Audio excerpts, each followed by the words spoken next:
আমি ঘরে বসেছিলাম আর ও বাইরে এসেছে।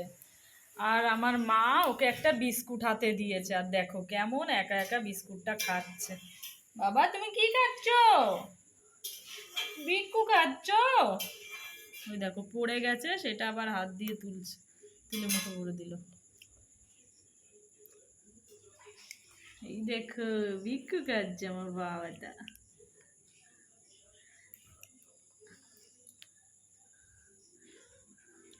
দাও আমাকে একটু দাও, আমায় একটু দাও, দাও আমি খাই। খাবো? নাও তুমি খাও। মুখের মধ্যে রয়েছে তো। উফ উফ, আবার পড়ে। নাও এটা নাও, এটা নাও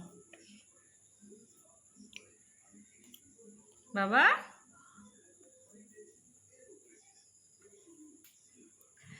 নিচে দুটো দাঁত উঠেছে, ওইটা দিয়ে কামড়ে কামড়ে কুটকুট করে খাচ্ছে বিস্কুটটা।